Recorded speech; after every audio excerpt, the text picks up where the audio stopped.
আমি Avanti, finance department 22-23 session. এবারে আমাদের যোগসের আমেজটা আসলে দীর্ঘ আন্দোলনের পরেই আসছে।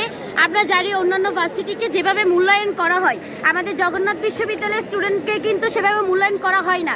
এই যোগসের মাধ্যমেই কিন্তু আমরা মূল্যায়িত হব।